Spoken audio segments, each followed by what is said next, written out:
சென்னை திருநீர்மலை அருகே 7 பள்ளி வாசலுக்கும் சேர்த்து மயானம் அமைத்து தர வேண்டும் என தமிழக அரசுக்கு இஸ்லாமிய மக்கள் கோரிக்கை விடுத்துள்ளனர்.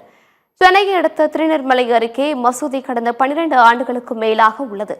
இந்த மசூதியில் வெளி மாநிலங்களில் இருந்து 1000க்கும் மேற்பட்ட தொழிலாளர்கள் மற்றும் இங்குள்ள பகுதியில் 1500க்கும் மேற்பட்ட குடும்பங்கள் வசிக்கின்றனர்.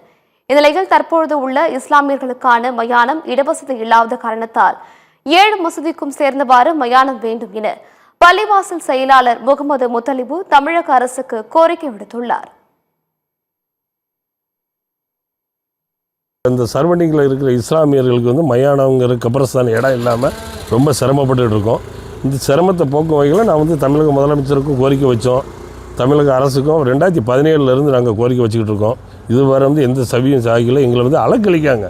அதாவது 160 சென்ட் இடத்துல 100 சென்ட் இடம் அவங்க எடுத்துக்கிட்டால் போதும். எங்களுக்கு ஒரு 60 சென்ட் இடம் எங்களுக்கு ஒதுக்கி கொடுத்தா ஒரு 6-7 பள்ளிவாசல், ஒரு மோலாவுக்கு மட்டும் நாங்கள் கேட்கல, ஒரு பள்ளிவாசல் கேட்கல, ஒரு 6 பள்ளிவாசல் சேர்த்து அந்த ஒரே இடமா எங்களுக்கு கொடுத்தா எங்களுக்கு அது இஸ்லாமிய மக்களுக்கு கொஞ்சம் ஒரு நன்மையாக இருக்கும். தமிழக முதலமைச்சர் அவருங்க உடனடியாக இதுக்கு இந்த ரமணான் மாதம் வருது, இன்னும் ஒரு 4 நாள் தான் இருக்குது.